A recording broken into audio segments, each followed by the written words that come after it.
Ang ating pag-aaral ngayong gabi o pagbubulit-bulay natin ay papuri sa kabutihan ng Diyos.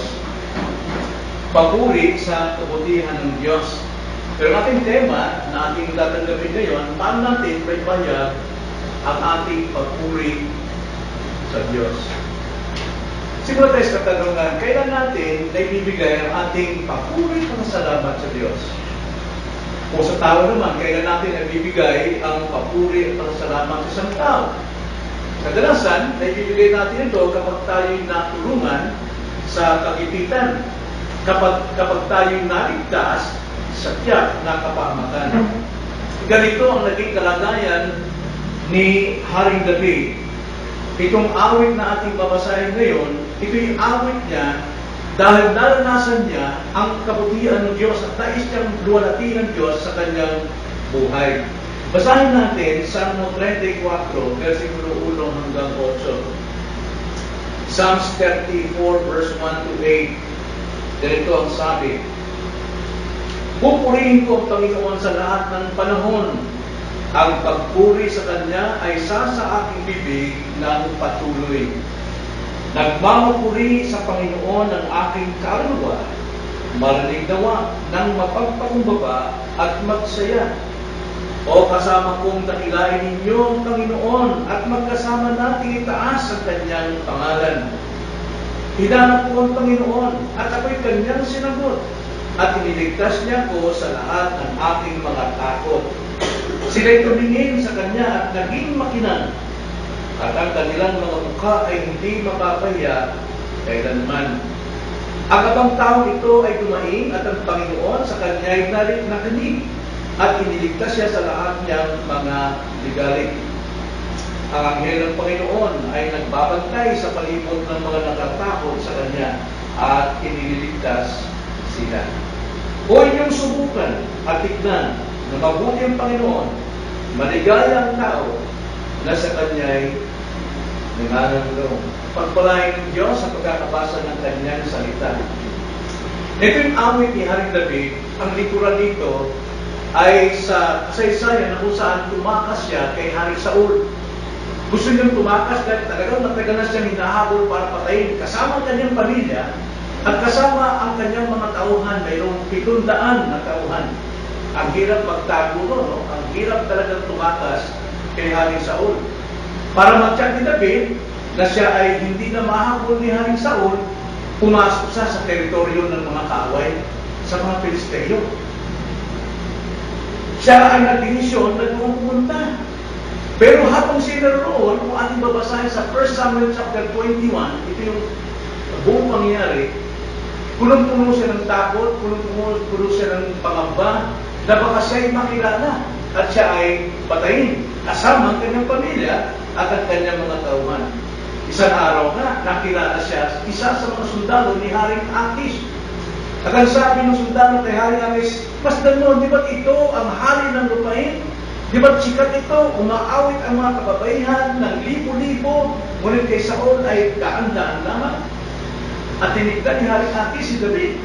Si David sa sandali yun, talaga namang sumigaw kanyang puso sa Panginoon dahil wala siya magawa. Nasakol na siya.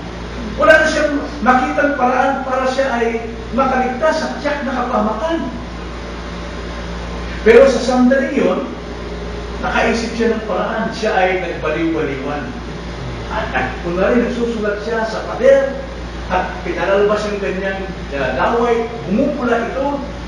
Kaya ang sabi ni Haring Akis, hindi yan ang hari ng lupain. Alisin yan sa harapan natin. Alisin nyo. At siya pinagtulakan at si David ay nakatakas 10 ng kanyang pamilya at mga kasamahan. Nailigtas niya. Kaya naman, ito ngayon ang sinabi ni David, pupurihin ko ang Panginoon sa lahat ng panahon. Ang pagpuri sa Kanya ay sa aking bibig ng patuloy. Kaya ito yung pangako ni David na kanyang purihin sa kabutihan ang Diyos. Now, maaaring tayo nalalagay din sa ganitong sitwasyon. Maaaring ngayon, maaaring nandun ka sa kalagitnaan nasubok ka, hindi mo alam kung anong gagawin mo, anong desisyon ang dapat mong gawin. Maring sa puso mo rin, ay sumisigaw ka, Panginoon, anong dapat kong gawin?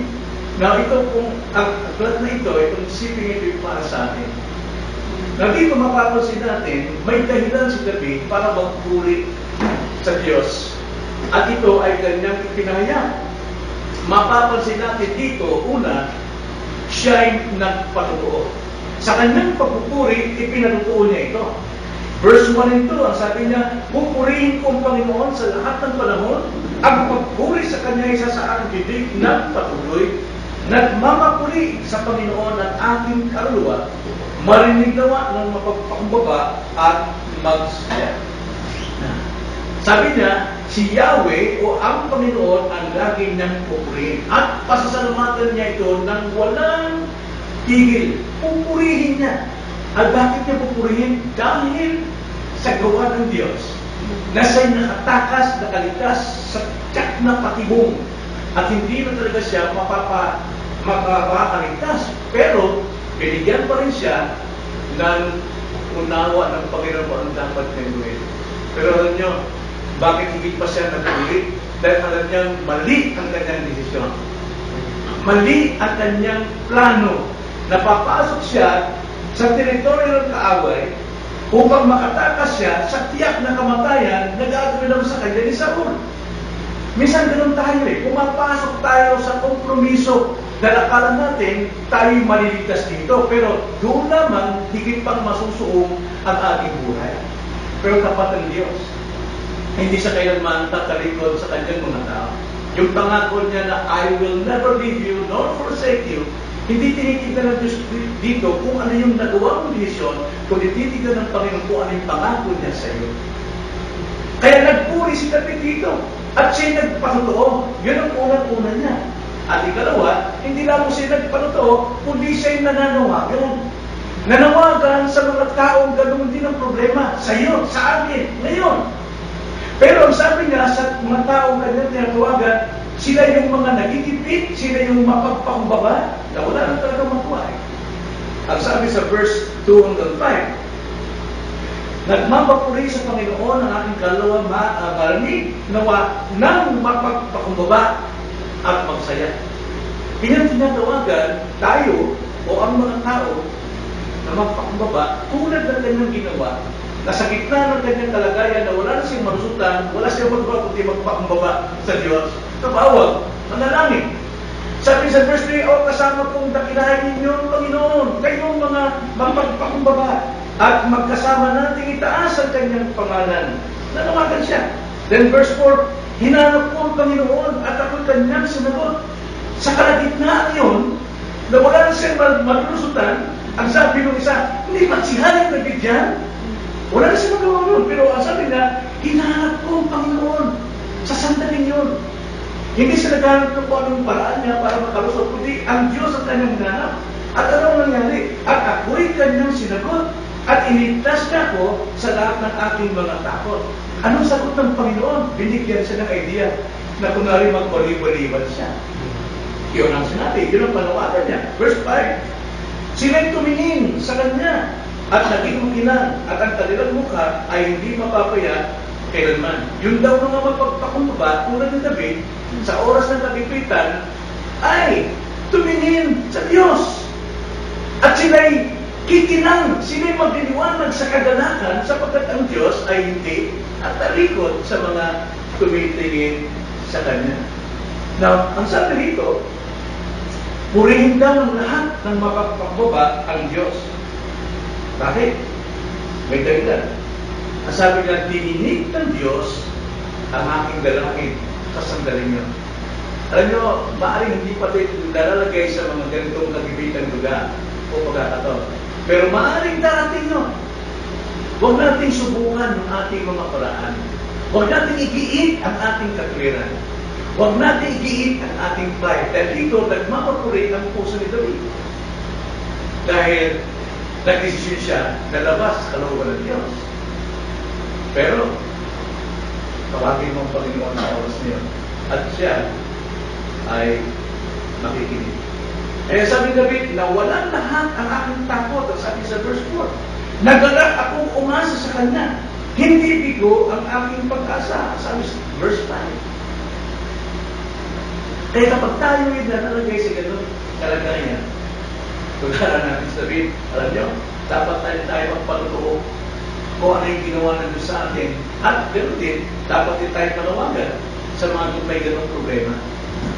At ikatlo, hindi lamang basta nagpagtuot ng nawagan, ikatlo, siya'y nagpapatunay. Pinatunayan niya talaga. Sabi niya sa verse 6 and 7. Ang sabi niya, ang abang taong ito ay dumaing. Sino tinutukoy niya? Ang sarili niya. Wala siya magawa kundi magpakabaka. Ang abang taong ito ay dumaing at ang Panginoon sa kanya'y nakinig at iniligtas siya sa lahat niyang mga igaling. Anong nangyari? Sabi, ang anghel ng Panginoon ay nagbabantay sa palibot ng mga natatakot sa Kanya at iniligtas sila. Mayroon palang guardian angel si David. Pero kaiba ito sa paniwala ng sanlibutan, dahil ang mga reliyon. Kaya sabi nila, mayroong guardian angel, nananalangin sila sa guardian angel, anghel, tayo ako. Now, dapat huwag natin alisin sa konteksto. Bakit ang Panginoon nagpapadala ng mga anghel para bantayan si David? Huwag nating itapo ito sa context. Kailangan nasa context tayo. Now, sa lumang tipan, alam natin na ang Diyos ay nagpapadala ng anghel para suportahan niya at kanyang bigyan ng direksyon at protektahan ang kanyang mga tao. Sa tigmaan, ang sabi ng kay Jehoshaphat, umawit lang at manalangin at ang anghel na ang pangabahala ang siyang pumatay sa kalaban. Pero sa bagong tipan, dapat natin tignan sa Hebreo chapter 1, verse 13 to 14. Now, gusto kong tignan nyo. Hebreo chapter 1, verse 13 to 14. Ganito ang sabi. Ngunit kanino sa mga anghel sinabi na kailanman maupo ka sa aking kanan hanggang sa ang iyong mga kaaway ay gawin kong tungtungan ng iyong mga paa. Napaliwanag dito, tanging si Kristo lamang ang siyang binigyan ng kapangyarihan para mananagumpay at walang sino mang anghel na maaaring makatutubos ng kasalanan ng mga makasalanan. Wala pong anghel. Eh sa verse 14, sabi, hindi ba silang lahat, ito mga anghel, ay mga espiritong nasa banal na gawain na sinuko upang maglingkod sa kapakanan ng mga magmamana ng kaligtasan. Ang anghel, isinusuko ng Diyos doon sa mga hinirang ng Diyos na magmamana ng kaligtasan. Ang anghel, isinusuko doon sa mga mananampalataya, hindi sa lahat ng tao. At ang anghel, nasa banal na gawain. Hindi sila gagawa ng hindi sinasabi ng Diyos. Hindi tao ang mag-uutos sa kanila. Lahat tayo, halimbawa, pag tumatawid ka sa kalsada, na wala sa isipan natin na may iniisip, pero nakakaiwas ka, hindi dahil sa iyo. Tawagin yan providensya. Pero behind that, mayroong lingkod ng Diyos na gumagabay sa atin. Yun ang tungkulin ng mga anghel. Gabayan ang mga tao ng Diyos, hindi lahat ng tao. Pero walang sinasabi na manalangin tayo sa anghel, manalangin tayo sa Diyos. At ang Diyos ang mag-iingat sa atin. Siya nagpatunay. Iniligtas siya sa hirap at dusa. Iniligtas siya sa pamamagitan ng anghel. Siya nagpapatunay. Mayroong anghel. At ang muli, pang-apat, siya yung naglapat, nagbigay siya ng application, no? Si David, una, siya yung nagpatutuo, ikalawa, siya yung nanawagan, ikatlo, siya yung nagpapatunay, na talaga ang Diyos ay sumasagot, pang-apat, siya yung naglapat, nag-apply. Sabi sa verse 8, o inyong subukan at tignan na mabuti ang Panginoon. Maligaya ang tao na sa Kanya'y nananalig. Yun ang application. Subukan ang Panginoon. Napakabuti niya. Sapagkat mapalad ang mga tao nananagaw. Tingnan niyo, buhay ni David. Nung nasa kahipitan siya, tumatakas siya sa kapamakan kay Saul, pero dinadala sa kapamakan ang kanyang buong pamilya at ang kanyang mga sundalo. Dahil nandun sila sa teritoryo ng tao, akala na ligtas. Ganon din tayo, nagkipagkompromiso tayo, gumagawa tayo ng mga desisyon na hindi sa Diyos, kundi sa paraan ng sanlibutan. Akala natin, ligtas tayo, dahil tayo Kristiyano, pero hindi, lalo lamang tayo mapapahamak. Pero pag nandiyan ang kapamakan, hindi pa rin tumatalikod ang Diyos, tapat pa rin ang Diyos. Kapag tayo'y tumawag sa Kanya, ay Kanyang bilingin at ililigtas. Yung galing ng Diyos, ng Panginoon, yun ang ating hanaping masika. Ang sabi sa verse 8. Ang sabi kasi sa ibang salin dyan, pag sa English, yung galing ng Panginoon ang hanapin natin, yung Kanyang kapangyarihan. Lahat na magtitiwala sa Kanya ay Kanyang ililigtas. Lahat ng magtitiwala, nasabi, mapapalad siya. Kaya, sa paglalapat natin, ngayong gabi, mga kapatid, mayroon ka na pang pagtoo. Nangyari na ba sa iyo ito? Maring hindi nalulong natin ang Diyos dahil hindi ka nagpagtoo. Kaya minsan, sanay na tayo, akala natin, nasa atin lang ang paraan. Pero sa kabila ng lahat, wala tayong kilos na wala tayo sa Diyos. In Him we live and move and have our being. Ipatutoo mo yan.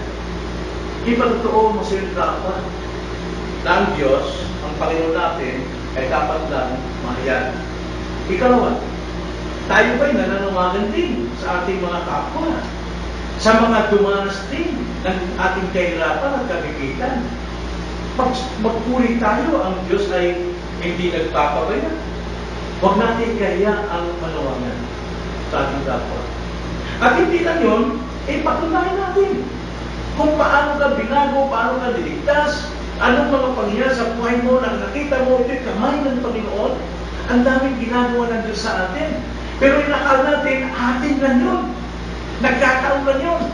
Dahil sa husay natin, sa katalinuhan natin, gumawa tayo ng paraan. Pero walang paraan na hindi ang Diyos nagbibigay ng kapuluan. Dapat natin itong patunayan. At pangulit, dapat din natin ilapat. Magsisi kayo. Umapot kayo sa Panginoon. Pero dapat, sa paglapat, tayo ang una.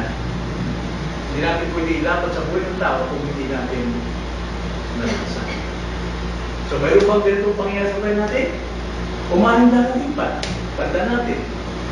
Dahil ang nangyari kay David, siya ay nagpatuturo. Siya ay nanawagan. Siya ay nagpatunay. At huli, siya ay naglapat kung ano ang kanyang nagigpanis. Tayo na lang. Opo, Panginoon, tunay na wala pong isa man dito sa amin na mga mananampalataya ninyo na inyong iniiwan at pinababayaan sa kabila ng aming mga maling desisyon, sa aming mga maling plano, na minsan nagmamakuli kami na dahil sa aming pong kahusayan, nakakalimutan namin na kayo may kontrol ng lahat ng bagay. Kami ay nagpaplano at nagpapasya, desisyon sa aming sarili. Kaya naman kami po ay dumadanas ng mga consequences sa aming pong mga lugar. Ngunit, Panginoon, napakabuti ninyo, karapat dapat kang purihin. Sapagkat sa sandaling tumawag kami sa inyo ng buong puso, hindi nyo kami tatalikuran. Nagpapatala kayo ng inyong pong kapangyarihan sa pamamagitan ng inyong mga sugo na sila'y naglilingkod sa inyong mga tao. Kami po'y naiiwas at naliligtas sa tiyak na kapamakan.